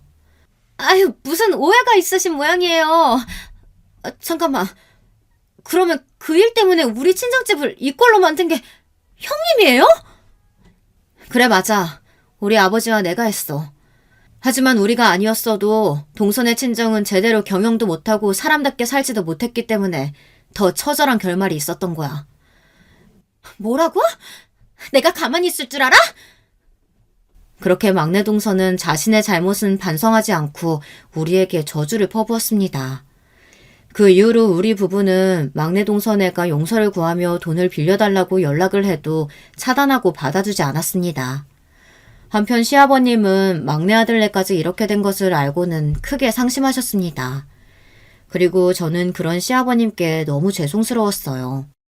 우리 복수의 대상은 형님과 동서들이었지만 그로 인해 죄 없는 시아버님까지 힘들어 하셨으니까요. 친정아버지와 저는 시아버님을 찾아뵙고 그간의 일을 털어놓고 진심으로 사죄를 드렸습니다. 이 이야기를 들으신 시아버님은 놀라셨는지 잠시 아무 말씀이 없으셨습니다. 우리 아이들이 이렇게 망해버린 것이 사돈과 내가 아끼는 둘째 며느리가 꾸민 일이라니 솔직히 너무 놀랐습니다. 하지만 저는 알고 있었어요. 둘째를 제외한 다른 자식들은 정말 제대로 된 자식이 없다는 것을 말입니다. 그리고 그 아이들이 자신이 자초한 잘못에 대한 죗값을 치르고 있다고 말이에요. 솔직하게 모두 이야기 털어놔줘서 고맙고 또 사돈 어른네와 둘째네 모두 용서해보도록 노력하겠습니다. 시아버님은 눈물을 흘리며 이렇게 말씀해 주셨습니다. 그리고 친정아버지는 이 일을 벌이면서 헐값에 매수했던 첫째네 부동산과 막내네가 주었던 투자금을 시아버님께 돌려드리려고 했습니다. 어차피 이 돈들은 그들 스스로 번 것이 아니라 처음부터 시아버님이 주신 재산이었기 때문에 친정아버지께서는 처음부터 이 돈을 시아버님께 돌려드리기로 생각하셨던 거예요. 이로써 영화와 같았던 우리의 복수는 끝이 났습니다. 형님과 동서들은 시기 질투에서 벌인 일로 인해 자신들에게 더 큰 불행이 찾아올지 아마 몰랐을 거예요. 남의 눈에 눈물 나는 일 벌여서는 안 되겠다는 그런 교훈으로 제 이야기를 들어주시면 고맙겠습니다. 저도 제가 잘못한 만큼 앞으로 더 반성하고 사람답게 살기 위해 노력하기로 했습니다. 가진 재산을 기부도 하고 봉사활동도 하면서요. 그럼 이제 제 사연을 마치도록 할게요. 안녕히 계세요. 안녕하세요. 저는 바닷가 작은 도시에 살고 있는 7학년 할아버지입니다. 작년에 잊지 못할 칠순을 치렀지요. 저희 집은 아들 둘에 애들 엄마까지 해서 4식구입니다. 세월을 돌이켜보면 맨손으로 시작해서 아무것도 생각하지 못하고 오로지 가족만 생각하고 앞만 보고 달려온 것 같아요. 저는 중소기업의 공장에서 정비 및 설치 일을 맡아서 하고 있었어요. 공장에 기계를 새로 설치하는 일이나 기계에 이상이 생기지 않도록 매일같이 점검하고 보수하는 작업을 했죠. 젊었을 때는 달력의 날짜들이 온통 까맣게 칠해져 있었어요. 제 달력에는 파란색과 빨간색은 없었습니다. 귀여운 자식들이 태어나는 모습도 제대로 보지 못했어요. 밤늦은 시간에도 회사에서 전화가 오면 달려나갔죠. 남들 다 쉰다는 주말조차도 말이죠. 그래도 저는 우리 애들 굶기지 않고 공부시킬 수 있으면 그것만으로도 충분했습니다. 어른들 말씀으로 결혼한 우리 집사람도 마찬가지였어요. 전업주부였지만 집에는 늘 부업거리로 가득했어요. 어느 날은 신발 밑창을 자르고 있었고 어느 날은 손톱깎이를 조립하고 있었죠. 종이 가방을 접기도 했고요. 손이 잠시라도 쉬지 않았어요. 그렇게 우리는 악착같이 살았고 아이들에게도 나름 최선을 다했어요. 그렇게 자란 아이들이 어느새 대학을 졸업하고 취직을 하고 자기 짝을 찾아 결혼했지요. 자식들을 향한 마음이야 다 같겠지만 장남은 저희 부부에게 있어 아픈 손가락이었어요. 어릴 때 막내가 몸이 약해서 늘 병원 신세를 져야 했거든요. 그래서 장남에게 많은 신경을 써주지 못했어요. 늘 그게 마음에 걸렸죠. 그래서 사춘기 시절 큰애가 사고를 치고 들어와도 저희 부부는 혼을 낼 생각보다는 상대방 부모에게 찾아가 사과하고 용서를 구하는 게 전부였어요. 지금 생각하면 왜 그랬을까? 잘못을 했으면 따끔하게 혼을 냈어야 하는데 그렇지 못한 것이 아주 많이 후회가 되죠. 한 번은 친구랑 크게 싸워서 이를 부러뜨린 적이 있었어요. 저는 소식을 듣고 기함을 했지요. 그것도 한 동네 사는 애로 어릴 때부터 늘 함께 다니던 친구였는데 이게 갑자기 뭔가 싶었어요. 무엇 때문에 그런 일이 벌어졌는지 처대에게 몇 번이나 물었지만 끝까지 입을 다물고 한마디도 하지 않더라고요. 집사람까지 나서서 달래보기도 하고 윽박질러보기도 했지만 무슨 고집이 그렇게 센지 아무 말을 하지 않았어요. 저희는 이가 부러졌다는 애 집에 찾아가서 정말 죄송하다고 어떻게든 보상하겠다고 비는 것 말고는 할 수 있는 게 없겠더라고요. 그 집에선 당연히 난리가 났지요. 아니 별일도 아니더만 어떻게 이렇게까지 만들 수 있어요? 그러면서 사과 한마디도 하지 않고 도대체 집에서 어떤 교육을 시키신 거예요? 아유, 정말 죄송합니다. 뭐라 드릴 말씀이 없네요. 내가 진짜 말 안 하려고 했는데 애들한테 툭 하면 돈 빌려선 갚지도 않고 우리 애가 빌려간 돈 오늘까지 달랬다고 애를 이 지경으로 만든다는 게 말이 돼요? 아이 한 동네 살면서 얼굴 붉힐 일 만들고 싶지 않아서 많이 참았는데 한두 번도 아니고요. 네? 저는 깜짝 놀랐습니다. 그런 일이 있을 것이라고는 생각 못했거든요. 저는 다친 아이에게 일의 전후 사정을 물었어요. 아이는 울먹거리면서도 다 얘기를 전해줬어요. 우리 애가 최근 돈을 빌려달라고 하면서 갚아준 적이 한 번도 없다고요. 그러면서 빌려주지 않으면 않는다고 때리고 빌려준 돈을 달라고 하면 달란 소리를 했다고 때린다고 말이죠. 저는 한 번도 생각해 본 적이 없던 일이라 뒤통수를 세게 맞은 기분이 들었어요. 저와 집사람은 우선 빌렸다는 돈을 그 자리에서 갚고는 집으로 돌아왔어요. 그리고 처대에게 사실이냐고 캐물었죠. 다 알고 왔으면서 왜 물어요? 왜 물어요? 너 지금 네가 무슨 짓을 하고 있는지 모르는 거야? 네가 하는 짓이 동네 양아치들이나 하는 일이야. 어? 돈이 왜 필요한데? 어디다 쓰려고? 그리고 필요하면 나나 엄마한테 달라고 해야지. 그걸 왜 애들한테 빼앗아? 빼앗긴 누가? 나중에 알아서 갚았다고요. 근데 그 새끼가 그걸 못 참고 나한테 갚으라고 하루 종일 쫑알쫑알. 빌렸으면 바로 갚던가 언제까지 갚겠다고 하던가. 여기저기 빌리기만 하고 갚지를 않으니 당연히 대촉하지 그럼. 그의 탓이란 말이야? 당연하지. 내가 뭐. 넌 갚겠다고 했어. 내가 그렇게 말했으면 주둥아리 쳐닫고 기다리면 그만이잖아. 저는 아들과 얘기를 하면 할수록 놀랐다는 생각밖에 들지 않았습니다. 그날 저는 처음으로 회초리를 들었어요. 아들은 바락바락 소리를 지르면서도 끝까지 잘못했다는 말을 하지 않더라고요. 저희 집은 그렇게 한바탕 난리를 치고 두 번 다시 그런 짓을 하지 말라고 단단히 주의를 줬어요. 그게 효과가 있었던 것인지 정말 아들은 조용하게 지내더라고요. 더 이상 학교에서 오라고 연락이 오지도 않았고요. 그래서 저는 한때의 사춘기 반항심 정도로 생각했어요. 그게 저의 뼈아픈 착각이었다는 것을 알게 된 것은 한참이 지나서였지만 말이에요. 저희 집에 평화가 찾아온 것은 그것만이 아니었어요. 오랜 치료 끝에 막내는 건강해졌지만 평생 한쪽 다리를 절어야 했어요. 장애 판정을 받은 것이죠. 그래도 저희는 병원 신세를 더 이상 질 필요도 없이 생활할 수 있다는 것에 감사했어요. 집사람도 저도 하늘이 도왔다고 생각했죠. 그렇게 시간이 흘렀어요. 저희 집도 조금씩 여유가 생기기 시작했죠. 저도 쉬는 날에는 온전히 집에서 쉴 수 있을 정도가 됐고요. 하지만 이미 아이들은 훌쩍 자라 있더라고요. 어느 날 첫째가 결혼하고 싶은 사람이라고 여자애를 집에 데리고 왔어요. 사람이 반듯하다는 인상을 받았죠. 부모님들도 좋아 보였고요. 그래서 일사천리로 결혼을 진행했답니다. 결혼 준비엔 돈이 정말 많이 들어가잖아요. 식장 준비부터 시작해서 예물에 신혼 살림까지 어디 하나 적은 돈이 들어가는 곳은 없었어요. 예물만 하더라도 남들 부럽지 않게 맞춰주고 싶었거든요. 어디 보니까 다이아는 기본으로 하고 그 외에도 여러 보석들이 들어간다고 하더라고요. 거기에 예단이라고 온 것들이 하나같이 고급이라 예물을 대충 해줄 수도 없었죠. 그래서 무리를 해서라도 며느리가 좋다고 하는 것을 해줬어요. 거기다 큰애 내외는 직장에서 만난 사이라 그 근처에서 신혼살림을 시작하기로 했는데 서울 집값이 오죽 비쌉니까? 저희 형편에 덜컥 집을 사줄 수 있는 것은 더더욱 아니었고요. 얘들은 전세금을 좀 보태달라고 하더라고요. 결국 가지고 있던 적금 통장까지 깨서 전세를 구했어요. 크지 않았지만 아담한 것이 둘이 살기엔 적당하다 싶었어요. 결혼식 당일은 어떻게 지나갔는지 모르겠네요. 사람들이 모여들어 축하 인사를 해줬어요. 저희는 이리저리 오신 손님들께 인사를 드린다고 정신이 없었어요.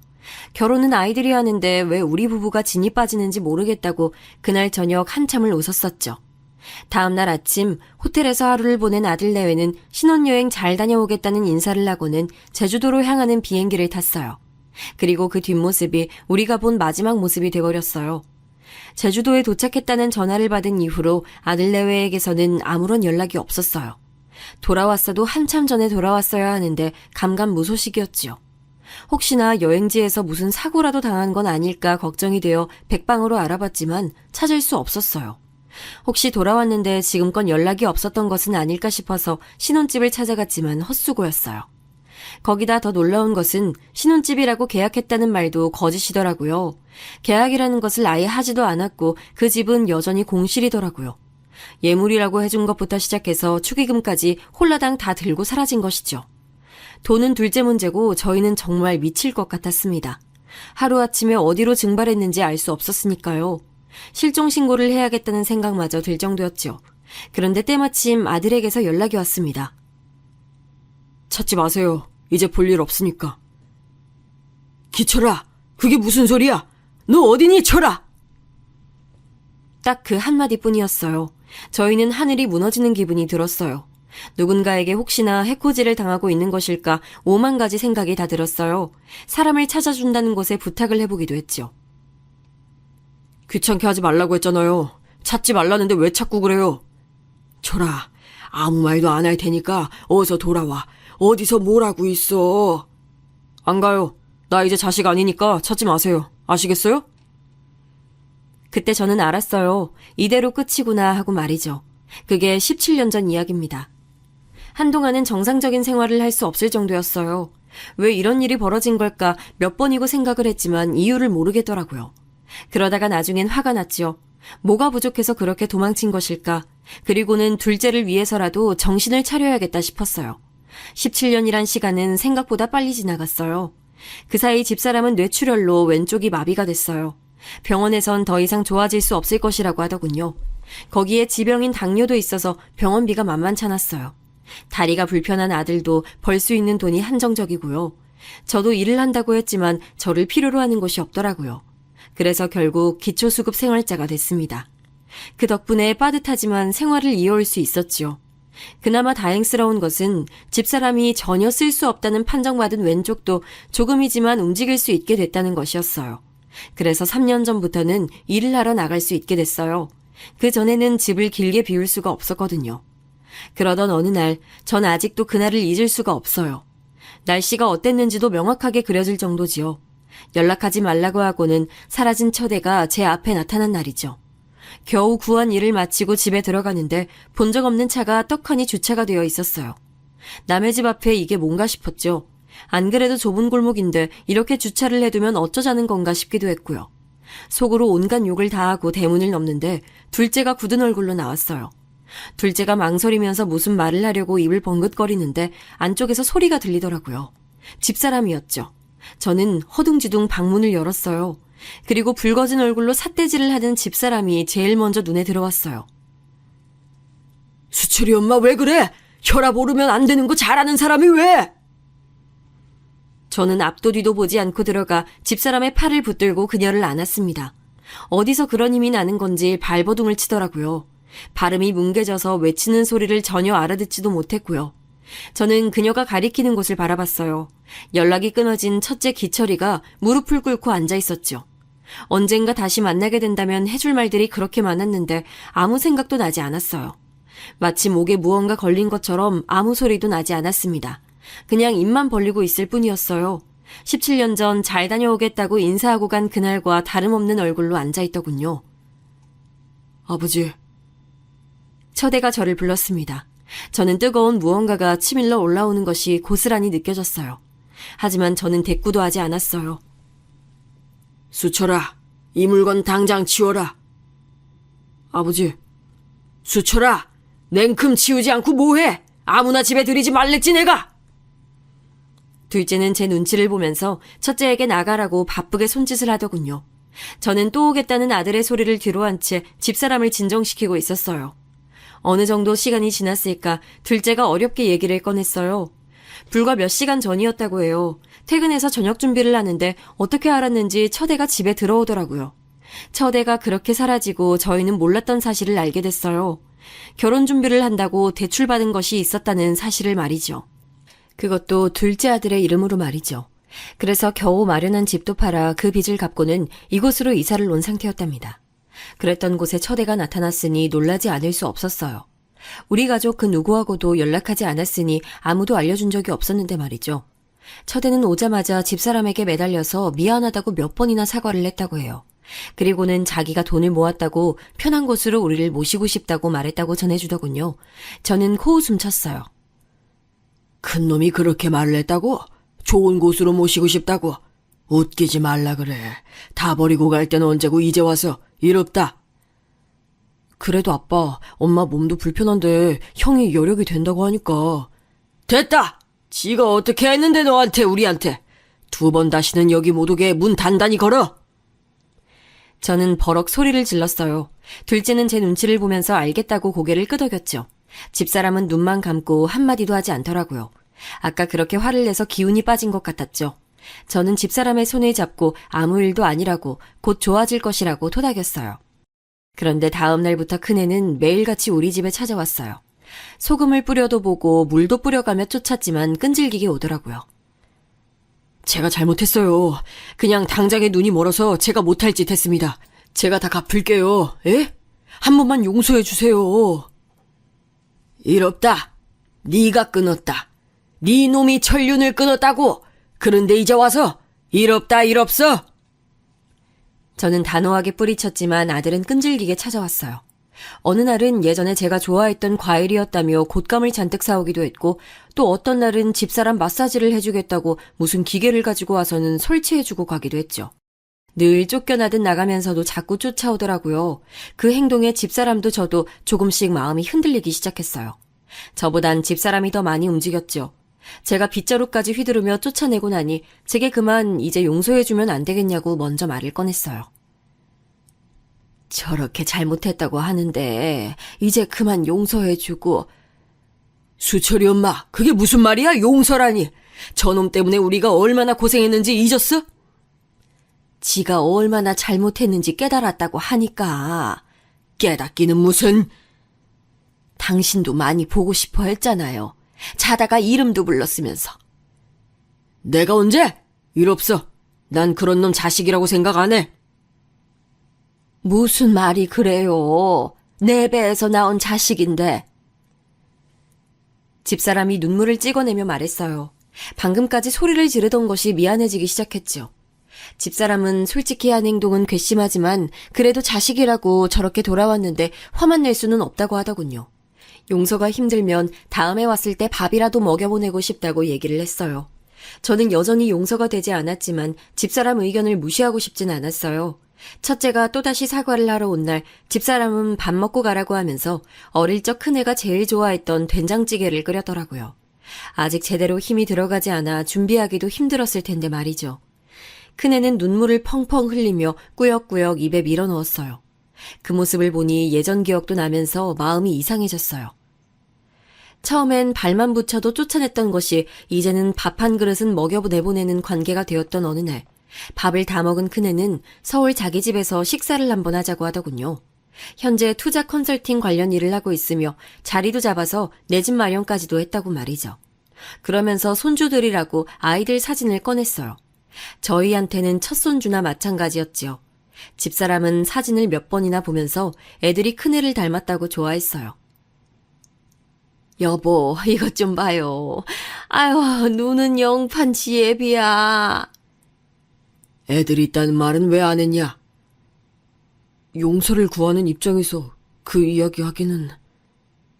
여보, 둘째는 그냥 큰애 어릴 때야. 어머 세상에. 저는 가고 싶은 마음이 조금도 없었지만 좋아하는 집사람을 보고 있자니 싫다는 말이 잘 나오지 않았죠.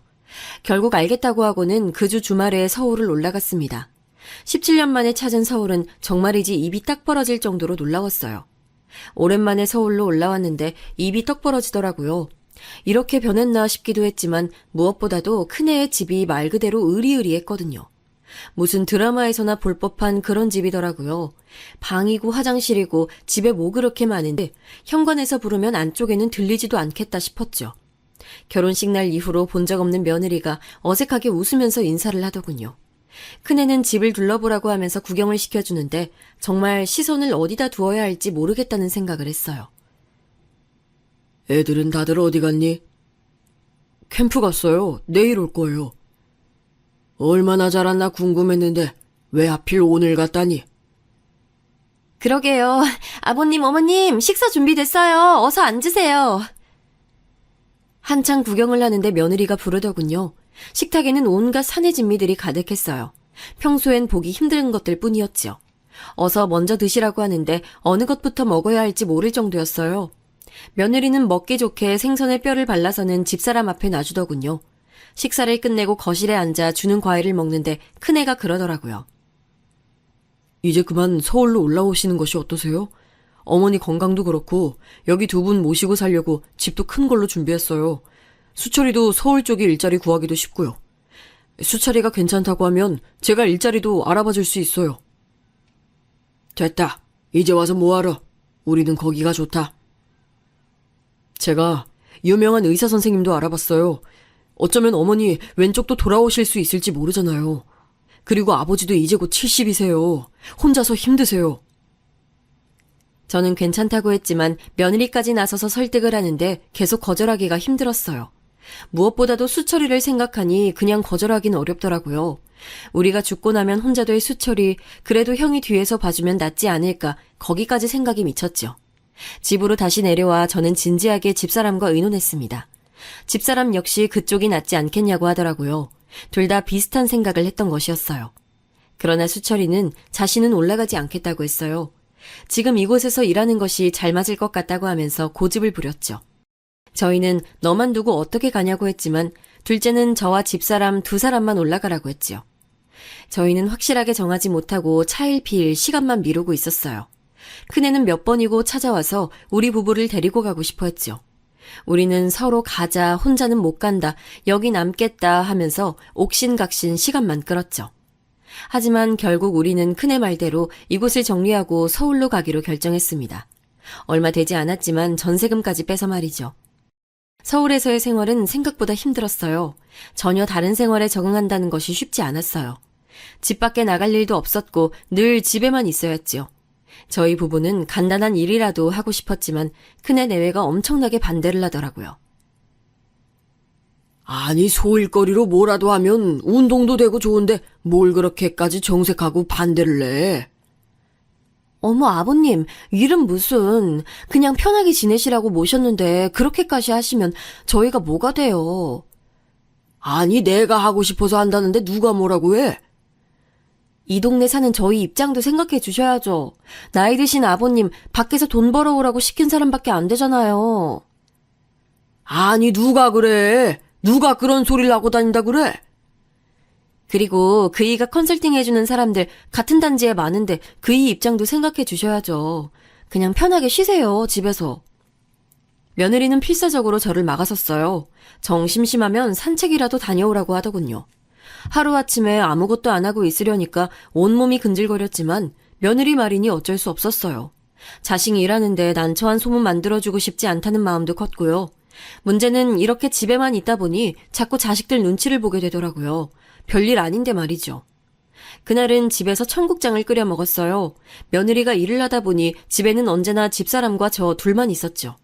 집안일을 봐주는 아주머니가 한 사람 있어서 삼시세끼를 빠지지 않고 챙겨줬고요. 그런데 그날은 아주머니가 집에 급한 일이 있다고 하루만 일찍 가면 안 되겠냐고 묻더라고요. 저희는 당연히 그렇게 하라고 했고요. 점심을 우리끼리 먹게 됐는데 며느리가 집에 오자마자 인상을 쓰며 말했어요. 이게 무슨 냄새예요?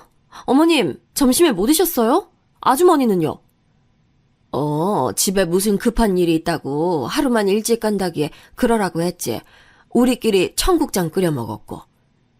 청국장이요? 며느리는 소스라치게 놀라면서 급하게 환풍기를 틀더니 창문을 열더라고요. 그리고는 어디서 찾아왔는지 냄새 제거 스프레이를 온 천지 뿌리기 시작했어요. 저희는 뭐 하는 건가 싶어 멀뚱멀뚱 구경만 하고 있었죠. 갑자기 며느리가 몸을 획 돌리고는 짜증을 냈어요. 어머님, 냄새 나는 걸 왜 해드셨어요? 청국장은 어디서 나서요? 마트 다녀왔지. 거기 팔던 걸. 그리고 냄새는 무슨 냄새가 난다고. 아까 환기 다 시켰어. 환기는 무슨? 어머님은 계속 집에 계셔서 잘 모르시는 것 같은데. 지금 온 집이 청국장 냄새예요. 가구며 벽지에 다 베이게 이게 뭐예요? 잘 없어지지도 않는데. 며느리는 쉬지 않고 화를 내면서 스프레이를 뿌렸어요. 오히려 그 냄새에 저희 머리가 다 아플 지경이었죠. 어머님, 이 동네에서는 그런 냄새나는 음식 안 먹어요. 다 싫어한다고요. 다음부터는 아주버니가 해주시는 것 말고는 아무것도 하지 마세요. 알겠죠? 집사람은 기분이 상했는지 얼굴에 열이 올라서는 알겠다 하고는 방으로 들어가 버렸어요. 아무리 그렇기로는 그렇게 시어머니한테 해야겠냐? 아버님, 요즘에는요, 그런 냄새 다들 싫어해요. 다른 집에도 냄새가 넘어가니까 다들 얼마나 조심하는데요. 고작 음식 가지고 그렇게까지 해야겠니? 아버님, 고작 음식인데 시대가 바뀌었다고요. 그러니 두 분은 아무것도 하지 좀 마세요. 며느리는 귀찮아 죽겠다는 얼굴을 하고는 제발 가만히 있으라고 하더군요. 저는 괜히 서울로 올라왔다 후회가 됐어요. 얼마 후 큰애가 들어오고 며느리가 청국장 얘기를 했나 보더군요. 주변에서 뭐라 하면 어때? 먹는 건데 괜히 기분 상하시게. 오빠, 안 그래도 아랫집에서 요즘 발소리 많이 난다고 주의해달라고 하는데 냄새까지 퍼지면 또 한 소리 들을 거 아니야. 사람이 사니까 발소리도 나지. 아랫집 예민한 게 어제 오늘 일이야? 며느리는 언성을 높이는 큰애를 노려보며 옆구리를 푹 찌르더군요. 큰애는 그런 며느리를 뿌리치고는 당장 사과하라고 했어요. 아들내외가 언성을 높이는데 이곳에 있다는 사실이 점점 불편해졌죠. 내가 아직 서울 생활이 익숙지 않아서 그래. 미안하다 미안해. 그러니까 괜히 다투고 그러지 마라. 그런 말씀 마세요. 집에서 이 사람이 이렇게 하고 있을 것이라고는 상상도 못했네요. 당장 죄송하다고 사과드려. 큰애의 말에 어쩔 수 없이 한다는 얼굴로 죄송하다고 했어요. 지금 사과하는 태도가 그게 뭐야? 큰애가 사람을 잡아먹을 것처럼 눈에 쌍심지를 켜고는 다시 하라고 했죠. 보고 있는 저희가 다 가시방석이었어요. 이제는 며느리도 같이 눈을 세모꼴로 뜨고는 노려보더라고요. 보다 못한 제가 나섰어요. 뭐 하는 짓이냐 어른들 앞에서. 속상해서 그래요. 어머니 아버지한테 하는 걸 보니까. 괜찮다는데도 그런다. 이제 그만하고 여기서 끝내. 며느리는 고개만 까딱하고는 쌩하고 자기 방으로 들어갔어요. 버릇없이 저게 뭐 하는 짓이냐고 한마디 하자 큰애는 죄송하다고 하고는 며느리를 따라 들어갔죠. 그날 일 이후로 저도 집사람도 시골집이 그리워지기 시작했어요. 그렇게 계절을 넘겼어요. 큰애가 제게 밖에서 따로 보고 싶다고 하더라고요. 조용히 의논하고 싶은 것이 있다고 말이죠. 저는 점심시간쯤 큰애가 알려준 곳으로 찾아갔어요. 식사를 마치고 몇 번 망설이더니 말을 꺼내더라고요.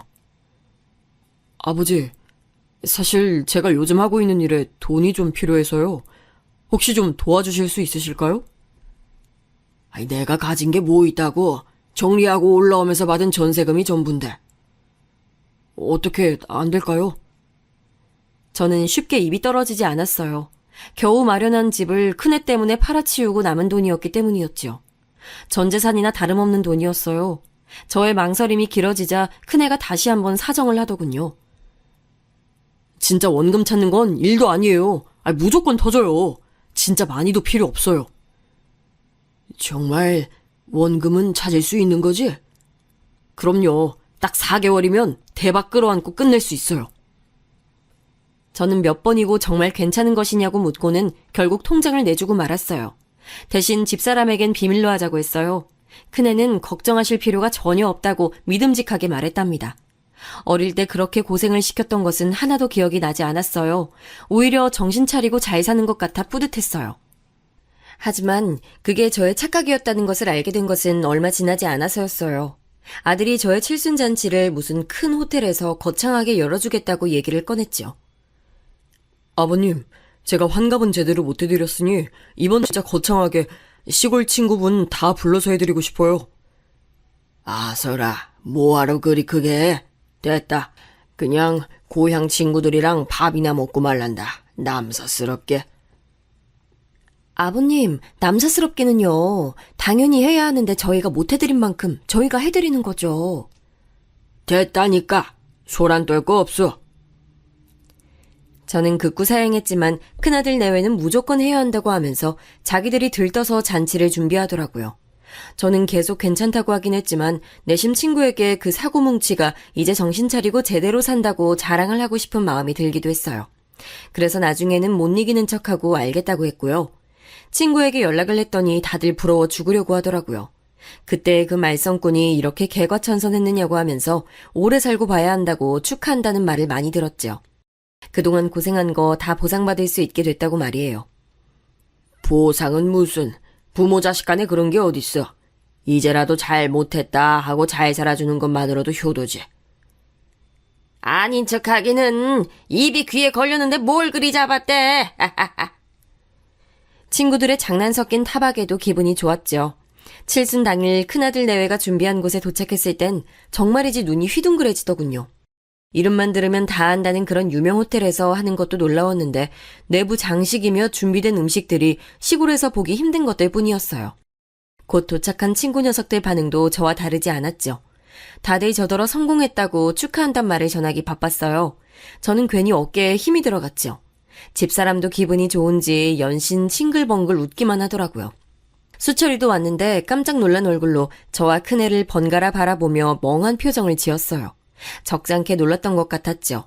칠순잔치는 무슨 이벤트 담당자까지 와서는 흥겹게 진행됐어요. 저 역시 끊었던 술을 다시 마실 정도로 즐거웠죠. 중간에 화장실이 급해서 잠깐 나오기 전까진 말이에요. 화장실에서 볼일을 보고 있는데 밖에서 말소리가 들렸어요. 직원들 같았죠. 봤냐? 칠순잔치? 진짜 기분 좋아 보이시더라. 내가 괜히 좀 그랬어. 너도? 되게 사람 좋아 보이시던데 그 아들이란 놈 나짝 봤어? 봤지. 아주 욕심이 덕지. 저는 우리 얘긴가 싶어 밖으로 나가지도 못하고 가만히 숨만 죽이고 있었어요. 그들은 아들 욕을 몇 번 더 하더니만 한숨을 쉬더군요. 할아버지 어떻게 하시냐. 진짜 저런 놈을 자식이라고 믿고. 아유. 그러게. 나 아까 전화하는 거 듣고 소름 돋았잖아. 이민 간다며? 자기들만 쏙. 할아버지랑 할머니만 그냥 아무것도 없이 여기 남는 거지. 아까 와이프랑 쑥덕거리는 내용 들었는데 벌써 준비 다 끝났대. 현금 할 거 다 했고 뭐더라? 그래. 시어머니가 가진 폐물도 싹 다 쓸어갔던데? 화장실 문고리를 잡고 있는 제 손이 덜덜 떨려오기 시작했어요. 이민이라니, 폐물이라니, 이건 또 무슨 소린가 싶었죠. 그나저나 저거 경찰에 신고해야 하는 거 아니야? 아니 들어보니까 동생 명의로 돈도 엄청 빌렸던데? 그것뿐인 줄 아냐? 나 처음에 여기 와서 예약할 때도 들었는데 저거 아주 꾼이야 꾼. 그것도 엄청 한탕 노린 사기꾼. 투자 모시기로 여기저기 돈을 엄청 받아 처먹었던데? 그러면서 저렇게 나른다고? 그럼 돈은? 뭐 남은 가족들 책임되지 않겠냐? 아유, 난 짠해서 더 이상 못 보고 있겠더라. 저렇게 좋아하시는데. 더 무서운 게 뭔지 알아? 이건 나만 들었는데 무슨 보험금이 어떻고까지 말했다니까? 저는 소스라치게 놀랐어요. 보험금이라니. 드라마 속에서나 보던 상황이 머릿속에 끊임없이 재생되고 있었죠. 저는 두 사람이 나가고 나서도 한동안 움직이지 못했어요. 마셨던 술이 확 깨는 기분이었죠. 저는 급한 걸음으로 회장으로 들어갔어요. 그리고는 집사람을 살짝 구석으로 데려가 사실을 물었어요. 저리 엄마, 혹시 며느리한테 폐물 맡겼어? 아니지? 폐물이라고 할 게 있나요? 애들 어릴 때 받았던 반지랑 예물로 가져온 게 전부인데. 그래서 그거 지금 어디 있어? 집사람은 좀처럼 말을 꺼내지 않았어요. 설마가 점점 확신이 돼가고 있었죠. 저는 혹시 며느리한테 준 것이 맞느냐고 다그치듯 물었어요. 집사람은 자꾸 말을 이리저리 돌리면서 대답을 피하기만 했죠. 저는 집사람의 양팔을 강하게 붙들고는 그녀의 눈을 똑바로 바라보면서 물었어요. 사실대로 말해. 아주 중요한 거야. 그 폐물 다 어쨌어? 며느리가 급하게 아범 몰래 돈이 필요하다고 하길래 줬어요. 결국 집사람이 사실대로 실토를 하더군요. 며느리가 운전하다가 가벼운 접촉사고를 냈는데 상대편 차량이 워낙 고급 외제차라 합의금을 자신이 다 충당할 수 없다고 얘기를 하기에 줬다고 말이죠. 그런 일이 있으면 당연히 큰애한테 말했어야지. 그걸 왜 도와주고 있어? 며느리가 혼이 나간 사람처럼 어떻게 해야 할지 모르겠다고 하는데 어떻게 해요 그럼. 저 역시 큰애를 믿고 전세금을 넘겼으니 집사람에게 큰 소리 칠 입장은 아니었죠. 저는 우선은 알겠다고 말하고 자세한 이야기는 나중에 해주겠다고 말하고는 둘째를 찾았어요. 공장 식구들도 몇 명 왔다고 하더니 친구들과 어울려 이야기를 하고 있더군요. 저는 조용히 둘째를 불러 아까 들었던 얘기를 물었죠. 너 형한테 이름 빌려준 적 있어? 이름이요? 예. 무슨 사업자 내는데 형이나 형수님 이름으로는 이미 사업체가 있어서 이름만 빌려달라고 해서 알겠다고 했죠.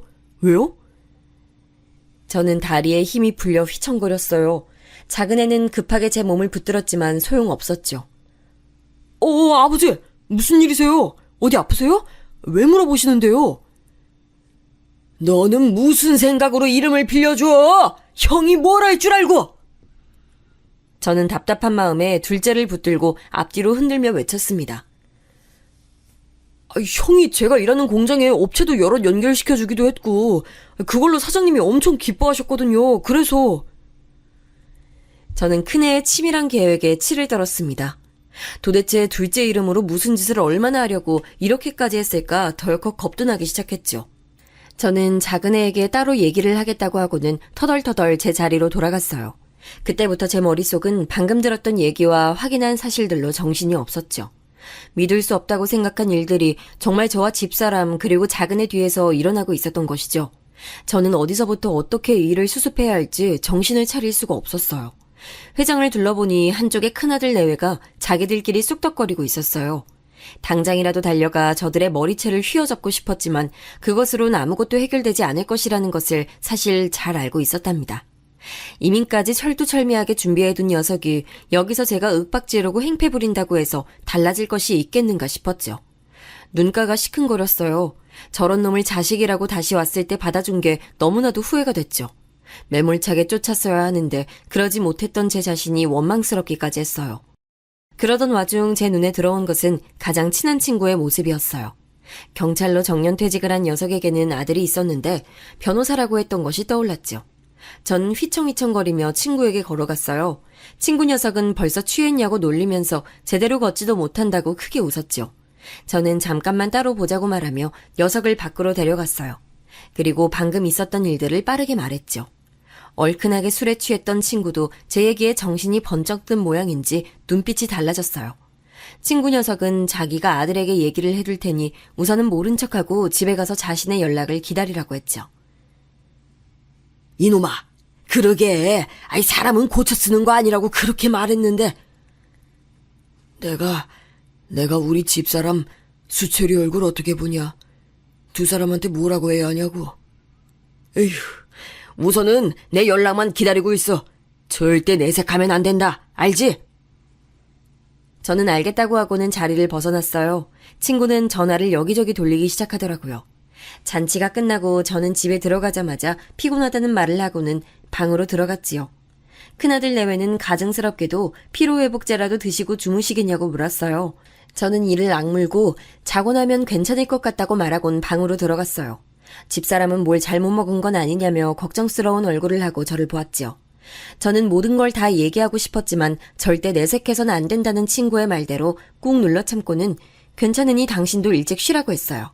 밤은 깊었지만 잠은 전혀 오지 않았어요. 오히려 정신이 또렷해졌죠.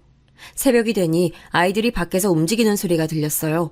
저는 덜컥 심장이 내려앉는 기분이 들었죠. 이민을 간다고 하던데 당장 오늘인가 싶기도 했고요. 그래서 슬쩍 나가봤더니 큰애가 출근하려고 준비하고 있더라고요. 아버님, 벌써 일어나셨어요? 일찍 잠들어서 그런지 눈이 떠졌다. 어제 칠순 정말 근사했죠? 저랑 그이가 힘 좀 썼어요. 오셨던 친구분도 다 좋아하셨죠? 그럼 당연하지. 다 우리 아버지 부러워하셨지. 그쵸, 아버지? 그래. 어제는 고마웠다. 저는 나오지 않는 목소리를 쥐어짜며 대답했어요. 두 사람의 얼굴은 싱글벙글 그 자체였어요. 좋은 일이 있나 보구나. 그럼요. 아버님 칠순 자체가 너무 좋은 일이죠. 콧노래까지 부르는 며느리에게 물었더니 세상 밝은 얼굴로 대답을 하더라고요. 저는 토할 것 같은 기분이 들어 출근 잘하라는 말만 하곤 급히 방으로 다시 들어갔어요. 얼마 후 친구 녀석에게 문자가 왔습니다. 오늘 좀 볼 수 있냐는 얘기였어요. 저는 날이 밝자마자 산책을 핑계로 밖으로 나왔어요. 약속된 곳에는 친구를 꼭 닮은 젊은이도 함께 있었죠. 아버지께 이야기 들었습니다. 우선은 알아보니 아저씨가 말씀하신 것들이 다 맞더군요. 여기저기 투자를 핑계로 거금을 긁어모은 것도 사실이고 이민 신청이 완료된 것도 맞고요. 이놈이 검사 출신이라 어제 여기저기 전화를 좀 돌려놔봐. 쉬는 날인데 미안하게 됐어. 저는 부끄럽기도 했지만 진심으로 미안한 마음이 들기도 했어요. 하지만 친구 아들 녀석은 빙그레 웃기만 하고는 앞으로 어떻게 하고 싶은가에 대해 물어보더군요. 밤새 생각했던 것이 바로 그 점이었어요. 어떻게 해야 할까? 마음 같아선 경찰에 신고라도 하고 싶은데 아들 녀석이라는 것이 계속 마음에 걸렸죠. 아저씨, 마음이 불편하시겠지만 그래도 수철이 생각하셔야죠. 빨리 결단 내려서 움직이지 않으시면 남은 사람들이 다 덤탱이 쓰게 돼 있어요. 지금 알아보니까 사기 전과도 있더라고요. 저는 처음 듣는 소리에 어안이 벙벙했습니다. 전과라니. 사기 전과가 있을 거라곤 전혀 생각하지도 못했거든요. 그런데 그건 비단 큰애만 그런 것이 아니었어요. 며느리도 마찬가지였죠. 두 사람이 사기 전과로 징역을 살다 온 것이 3년도 되지 않았다고 하면서 꽤 전적이 화려하다는 말도 덧붙이더라고요. 아저씨, 결정만 하시면 투자 사기 명목으로 제가 검찰 친구에게 연락 넣을게요. 지금은 증거가 없어서 아저씨가 신고를 하셔도 일이 제대로 돌아가기 힘들 것 같아요. 저는 쉽게 결정을 내리지 못하고 친구와 친구 아들 녀석의 얼굴을 바라봤어요. 괜히 둘째 얼굴이 생각나더군요. 그래, 그럼 좀 도와주게나. 친구 아들 녀석은 고개를 끄덕이고는 먼저 일어나겠다는 말만 남기고 나가버렸어요. 친구는 말없이 제 어깨를 두드리고는 지금 당장 집사람과 함께 짐을 챙겨 나오라고 했어요. 자기 차로 내려가자고 하면서 말이죠. 여기 있어봤자 마음만 약해진다고 말이에요. 저는 고개를 끄덕이고는 바로 집으로 가 집사람에게 오랜만에 친구들과 함께 고향에 잠깐 다녀오자고 했어요. 집사람은 당황하면서도 제가 서두르니 얼떨결에 따라 나섰죠. 시골로 내려가는 차 안에서 저는 모든 얘기를 다 했습니다. 집사람은 가만히 얘기를 듣고 있다가 한 손으로 머리를 쥐어뜯으며 다 자기 탓이라고 자책하기 시작했어요. 그날의 저처럼 말이죠. 받아주지 말았어야 했는데 잘못했다고 하는데 저는 뭐라 말할 수가 없었어요. 저는 그런 집사람을 꼭 안아주기만 했죠. 시골로 내려온 저희는 친구의 배려로 그 집에 잠시 머물게 됐어요. 당연히 큰아들 내외에 전화가 빗발치듯이 왔어요. 저는 전화를 전혀 받지 않았어요. 얼마 뒤 경찰이 몇 번이고 찾아오더군요. 올 때마다 이것저것 물어보는데 저는 아는 대로 빠짐없이 다 얘기했어요. 그리고 몇 달 뒤 친구 아들 녀석이 정식으로 구속돼서 재판을 준비한다고 하더군요. 저는 한 번만이라도 좋으니 큰애를 만나게 해달라고 했어요. 주변에서는 강하게 말렸지만 저는 꼭 녀석을 만나 이야기를 들어야만 했거든요. 면회실에서 만난 아들은 초췌한 얼굴이더군요. 예전에 친구를 때려 이를 부숴먹은 그날과 다름없는 표정을 하고 있었죠. 큰애는 저를 보자마자 소리를 질렀어요. 아버지, 제정신이세요? 제가 사기라니요. 무슨 말도 안 되는 소리를 하세요? 그럼 이민 준비는 다 뭐냐? 너 이민 서류 넣었잖아. 그것도 딱 너희 세 식구. 그럼 영어도 못하는 두 분 모시고 나가요. 이민은 좀 더 넓은 곳에서. 왜? 넓은 곳에서 사기치려고? 내가 다 알고 있어, 이놈아. 둘째 이름으로 투자 받았다며. 왜 그렇게 해뒀다가 너 이민 가면 그 덤탱이는 다 그놈이 쓰라고? 제가 둘째 명의도용 얘기를 꺼내자 잠깐 주춤하더니 다시 소리를 높였어요. 아니, 그건 좋은 기회니까 이름을 좀 빌려서 금액을 키워 이득을 보려고. 며느리, 그 애는 자동차 사고가 난 게 맞긴 맞아? 지 시어미 팸을 들고 갈 생각인 것은 아니고. 진짜 아버지, 어떻게 자식을 못 믿으세요? 큰아들은 끝까지 뻔뻔하게 우겼어요. 저는 기가 찼죠. 점점 제 언성도 높아졌어요. 그럼 사기 전과는 어떻게 발뺌할 생각이냐? 너 교도소를 몇 번이나 다녀왔다며? 제 소리에 아들이 흠칫 놀라더니 조용하게 고개를 숙이더군요. 흥분한 제가 소리를 지른 뒤 헉헉거리자 조용히 듣고 있던 큰애가 낮은 목소리로 욕을 내뱉었어요. 영감탱이, 다 알았네 진짜. 뭐? 너 지금 그게 애비한테 할 소리냐? 아버지? 아버지는 무슨, 진짜 평생에 도움이 안 돼. 돈 될 거라고는 하나도 없더니만 결국은 이렇게 계획을. 왜요? 아들 깜빵에 보내고 아주 2달이 잘 뻗고 주무시겠어? 고개를 들고 저를 보는 큰아들은 더 이상 아들의 얼굴이 아니었어요. 마치 짐승의 얼굴과도 같았죠. 큰애는 그 뒤로도 계속 욕을 섞어가며 제게 저주를 퍼부었죠. 저는 이를 악물고 자리에서 일어났습니다. 왜? 가시게? 나 당신 큰아들이야. 날 여기 두고 간다고? 가서 뭐라도 말이라도 좀 하라고. 수철이 그 병신 그냥 자기가 했다고 하면 되잖아. 말도 안 되는 억지를 부리며 난동을 부리는 큰애에게 저는 천천히 말했어요. 네 죄값은 네가 받아. 난 거짓말은 하나도 하지 않았으니. 그리고 자식 잘못 키운 값은 내가 평생을 받으마. 저는 괴성을 지르는 큰애를 두고 그것을 나왔습니다. 나중에 들었는데 사기 규모가 상당했다고 하더라고요. 거기다 초범도 아니라 형량이 크게 나올 것 같다고 하더군요. 저는 자신의 죄를 반성하긴 바라지도 않았어요. 그저 자기 죄값을 더도 말고 덜도 말고 딱 그만큼만 받길 바랐죠. 신고가 빨랐던 터라 사기 금액을 되돌려받는 것도 가능했는데요. 저희는 다시 시골로 돌아와 예전처럼 살기 시작했어요. 식구는 늘었네요. 손주들을 데리고 왔거든요.